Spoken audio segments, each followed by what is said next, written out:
Salut mes gangsters, ça fait plaisir de vous retrouver aujourd'hui. On continue notre petit rallye de la semaine. Franchement, on est en train de monter et c'est nos tokens qui sont en train de monter. Donc ça fait vraiment plaisir. On a quand même une journée assez hétérogène, hein. On a des grosses réussites là comme Render. Il nous fait un magnifique 34%, on va aller voir ça. Caspa qui continue, franchement, je ne sais pas quoi vous dire à propos de ce token. C'est juste incroyable. Avax qui continue, Tao, Ordinal pour certains qui adorent ce token dont je fais partie d'ailleurs, HBAR, SNX, enfin que du bon. Le TIA qui nous fait un petit retracement mais qui nous a fait des performances incroyables. Je suis dégoûté d'avoir vendu, mais bon, ça fait partie du jeu, on ne peut pas tout le temps gagner. En tout cas, voilà, hein. Ça fait quand même plaisir cette petite saison. Est-ce qu'on peut encore investir sur des projets? Est-ce qu'on ne peut plus investir? J'en sais rien, je vais essayer de trouver quelques petites pépites encore qui peuvent nous faire des bons petits pumps. Parce que ça me manque un peu de trouver des petites pépites sous-évaluées. Et on va revenir sur ce qui se passe dans le monde, les actualités. Il y a quand même du très croustillant. Donc nous, on ne perd pas plus de temps, on est parti.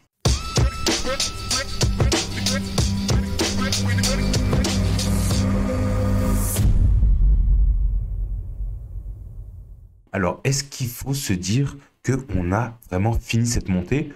Ou est-ce qu'on peut se prendre des short squeeze en veux-tu, en voilà et atterrir dans les étoiles avant même qu'on s'en rende compte? Eh bien, écoutez, moi, je ne suis pas Madame Irma, j'ai pas de boule de cristal et je suis même pas conseiller financier, mais je sais que pour pouvoir avoir un bull run, il faut du déni, que personne y croit vraiment, il faut qu'on soit vraiment au jour le jour et qu'on n'y croit pas vraiment. Et en ce moment, je trouve qu'il y a beaucoup un sentiment bearish quand même.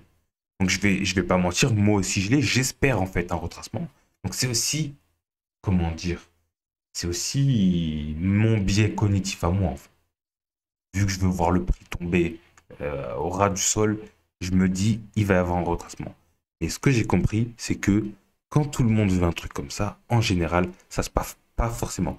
Il pourrait y avoir un scénario parfait, pas parfait, je sais pas du tout, mais ETF, puis retournement de la Banque centrale de la Fed des taux, ils vont retourner leurs taux, puis halving, puis que sais-je, d'autres nouvelles. D'ailleurs, on va aller voir des trucs très intéressants qui se profilent. BlackRock officialise son ETF Ethereum au comptant près de la SEC. Et ben voilà déjà des rumeurs qui se concrétisent. Donc voilà, ça fait un moment donné qu'on avait plus ou moins l'info, les rumeurs, vous avez vu ce que ça a fait. Et regardez-moi cette info de ouf. Donc ça vraiment, c'est ce qu'on attendait. Et on va attendre de voir comment ça se passe.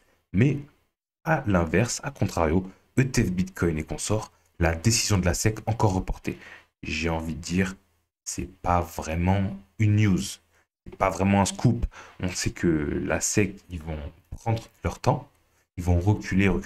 Il me semble qu'ils ont une date butoir qui est en janvier, en début janvier, mais en même temps, c'est pas très clair tout ça. Vous avez vu que on nous dit l'inverse, son contraire, il y a des choses qui changent. La socio-économie, socio-géopolitique, c'est très compliqué, donc ne vous fiez pas forcément à ces informations. D'ailleurs, méfiez-vous toujours de ces informations. Qu'elles viennent de sites d'actualité, de youtubeurs, d'influenceurs ou même de, par exemple, la SEC elle-même, en fait, qui va vous dire des choses et qui va, une semaine après, vous dire qu'en fait, non. Donc vraiment, gardez vraiment votre prudence avec tout ça. Vous savez, ce que je vous dis à chaque fois, c'est le primordial. Soyez vraiment attentifs à ce qui se passe. Soyez vraiment prudents parce que au-delà de faire des profits, c'est bien de faire un biais, mais ce qui est important, c'est de garder son patrimoine, garder son capital. C'est vraiment la règle numéro un, votre priorité, c'est ça. Donc voilà, on s'attend à ce que la SEC, hein, il fasse patiner un peu parce que plus ils attendent, mieux c'est pour eux. Plus ils attendent, plus il y a de sécurité. Ils ont beaucoup l'administration, c'est une machine très lente et ils sont un peu sur la corde raide. Hein, vous savez, ils ont des ennemis, des amis. Ils doivent vraiment composer avec tout ça. Donc on va attendre de voir ce qui se passe avec ça. Mais pour moi, vous savez, hein, ça va se faire parce qu'il y a de l'argent là-dedans, ils vont aller le récupérer. Les monnaies numériques de banque centrale MNBC peuvent remplacer les espèces, selon la directrice du FMI. Eh ben super, ça fait plaisir d'entendre ça. On voit que ils assument, hein. Ils assument. Donc la fin du cash, on nous l'avait prévu, on nous l'avait prédit. Je le rappelle, Klaus Schwab, qui était le directeur du Forum économique mondial, nous avait prévenu, hein. Vous ne posséderez plus rien, vous serez heureux. La fin du cash. Mais maintenant, voilà, on a voilà, Kristalina Georgieva, je ne sais pas si je le prononce bien, qui est la directrice du FMI, qui nous explique que, en fait, les monnaies de banque centrale, c'est cool, en fait. C'est bien. Donc, vous allez avoir tout votre transaction tracée. Il pourrait y avoir des features comme on vous offre un bonus si vous ne l'utilisez pas à la fin du mois. Il est disparu. Si vous ne consommez pas, si vous achetez pas des produits consommables avec, il disparaît. Donc voilà, on va limiter l'investissement, on va essayer de cadrer vos dépenses. Moi, je suis personne pour dire si c'est bien ou pas. Vous faites vos propres recherches et vous prenez vos propres décisions. Mais bon, vous savez quand même que sur le gang, on va faire tout ce qu'on peut pour que ça n'arrive pas. Donc ça va être important de se former parce que là, on est un peu en vacances là quand même. On va pas se mentir, hein. On va pas se la jouer à la Fight Club non plus. Mais voilà, on fait des profits, etc. Mais il faut qu'on garde en tête chacun qu'il va falloir faire attention à ne pas se faire mettre en cage de cette manière. Parce que si on est dans les cryptos, c'est pour faire des bénéfices, c'est vrai. Mais il y a plein de manières de faire des bénéfices. On est surtout ici pour prendre le contrôle de notre valeur, de nos échanges, sans se faire avoir par je ne sais qui. Voilà, le FMI, ils ont eu des décisions très contestables durant les dernières années. On continuera de voir ça. Commerzbank, la deuxième banque d'Allemagne, obtient une licence de crypto. Voilà, ben, encore une, j'ai envie de dire. C'est en train de rouler. Voilà, je vous passe vite fait sur cette info, puisque on commence à avoir l'habitude. De toute façon, les banques, si vous voulez mon avis, elles vont avoir besoin, ça va être un besoin vital pour elles de se mettre à jour. Celles qui ne se mettront pas à la crypto, dans les années qui viennent, elles seront laissées pour compte. Donc si elles veulent survivre, il va falloir qu'elles trouvent des solutions. Parce que sans ça, en fait, elles voient que la crypto, ça continue à avancer, la blockchain se démocratise. À quoi vont servir les banques? À quoi vont servir le FMI à la fin? Vous voyez ce que je veux dire? C'est pour ça qu'ils essaient d'attaquer tout ça. Une grande bataille est en train de se jouer. J'ai déjà expliqué tout ça. On a titré une vidéo comme ça. Une grande bataille est en train de se jouer. Et croyez-moi, ce n'est que le début. Les géants Microsoft et Tencent rejoignent le réseau décentralisé de Consensus. Ben voilà, Microsoft qui rejoint le réseau de Consensus. Infura, Infura, la boîte derrière Consensus et qui ont fait MetaMask par exemple. Voilà. C'est pour ça, entre parenthèses, que moi je joue à fond l'airdrop de Linea, voilà, qui est une blockchain layer 2 roll-up lancée par Consensus, parce que l'argent est là. Hein. S'il y a un airdrop par exemple, j'en sais rien d'ailleurs, hein, il peut y avoir très bien un zéro, mais Infura, ils sont en train de grossir de manière exponentielle. Donc Microsoft, c'est pas n'importe quoi. Donc on va continuer de voir ça. Hein. Ça fait vraiment plaisir. Le wallet d'Uniswap débarque sur Android. Juste vous passe la petite info comme ça. Voilà, ils sont tous en train de faire des petites alliances, quoi. Uniswap en train de grandir, le monde, l'écosystème en train de grossir. On demande que ça. On a encore besoin d'un x10. Là, on vient de faire des petits x2, x3, x4. On veut encore des x10. On veut encore des x10 dessus. On verra ce qui se passe. Commencez à prendre vos appuis. Il va falloir décider quand sortir aussi. Parce que là, on a encore le temps, si vous voulez mon avis. On a encore plusieurs mois, peut-être plusieurs années avant de définir une stratégie de sortie. Mais commencez à y penser parce qu'on va en avoir besoin. Le prix des cryptos, ben, on a vu que ça monte, ça descend, ça monte, ça descend, ça monte, ça descend. Il y a beaucoup de cryptos qui sont dans le rouge quand même, malgré les grosses pertes de nos tokens personnels. Voilà, en fait, que ce qu'on kiffe. Hein. À part voilà, Fantôme, moi je suis plus dedans. Et où je suis pas dedans du tout. Et voilà, hein, du ADA, du NIR, du SNX, Synthetix, Render, Caspar, Rune, Avax, Tau, Ordi, même Doge que j'aime bien. Franchement, ça fait vraiment plaisir. Et donc, qu'est-ce qu'on a comme dinguerie? Ben, par exemple, notre Render, ouais, qui nous fait un petit 30%. Donc, en fait, depuis le floor, là, on a fait, bah... Wow, on a fait x6 quand même. On a fait x6, donc ça fait vraiment très plaisir. Moi, pour moi, le truc qui peut vraiment arriver à 20 milliards, hein, on peut encore faire x20 dessus. Donc voilà, c'est une prédiction que je sors de mon chapeau, pour rester poli. Vous faites ce que vous voulez, bien sûr. Mais ça fait vraiment plaisir de voir ce genre de bougie cassure haussière là. On attend que ça. BitTensor qui nous fait petit 10% aujourd'hui, qui allait un peu plus haut d'ailleurs, qui continue de monter. Mais ça continue, ça continue. J'ai envie de dire, c'est pas un scoop. Hein. On n'a pas lu l'avenir en pensant qu'on pouvait faire de grosses perfs.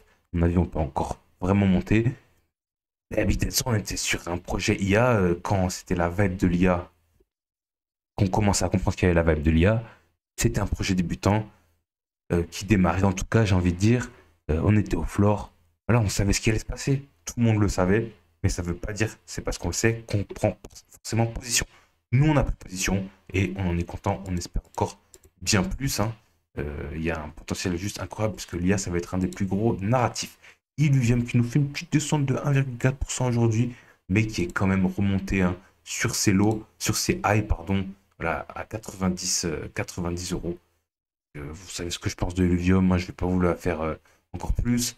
L'histoire, pour moi, on peut sûrement remonter, je sais pas, hein, franchement, Axie Infinity, il est allé à 10 milliards hein, au précédent bull run. Axie Infinity, c'était un jeu en 2D vraiment claqué au sol. Illuvium, il peut très bien aller aux 10 milliards, je pense. Franchement, 10, peut-être 20 milliards s'il y a un super cycle, comme on disait au précédent. On verra bien ça. Celestia, ma petite déception quand même, hein. Bien joué aux gangsters qui ont hold. Je sais qu'il y en a pas mal qui ont hold et qui le voient encore bien plus haut, hein. Vous voyez encore un x10 dessus. Et pour moi, c'est largement possible, hein. C'est un très très gros projet. Mais j'ai peut-être vendu un peu tôt, mais c'est comme ça. J'ai vendu au 2,5. On a fait x2 depuis, voilà, un tout petit peu plus de x2. Écoutez, c'est le jeu, on ne peut pas gagner à tous les coups. J'ai mis sur du HEP qui quand même m'a rapporté 20%. Ça fait quand même plaisir. On va voir ce qui est pour la suite. Celestia, en tout cas pour moi, très très bon projet, hein. Je ne vais pas revenir dedans. Moi, Celestia, en fait, c'est pas parce que c'est un bon projet que je vais y aller. C'est-à-dire que il faut aussi éviter de se disperser. Si vous êtes dans TIA et que vous pensez rien lâcher, mais lâchez rien, faites vos stratégies dans tous les cas. Maintenant, on ne peut pas être dans tous les projets. Moi, j'ai mes projets qui se construisent. Ça me suffit, je vais peut-être rentrer dans deux, trois autres projets. D'ailleurs, on va analyser le projet Luxo la dernière fois à la demande d'un gangster. Et voilà, on va continuer nos petits dossiers, nos petites analyses et on va trouver des pépites qui n'ont pas encore pété. Et par contre, le petit dernier token d'aujourd'hui, Caspa. Caspa qui nous fait 28% aujourd'hui. Mais je sais pas quoi vous dire en vrai avec ce token-là. Je sais pas quoi vous dire. Je sais pas qui est dedans. Franchement, je connais personne qui est dedans. Je reçois pas de messages de gens qui sont dedans. Mais là sur un an et demi, ça fait fois 750. Non, c'est un peu plus. Ben, c'est fois 800 en gros. 800 fois 850. Donc voilà, le fois 1000 il est là. Si vous aviez mis 1000 balles sur Caspa il y a un an et demi, vous êtes millionnaire. C'est un truc de fou. Alors moi, je vais pas du tout toucher à ce truc, hein. Pour moi, ça sent l'uranium à plein nez.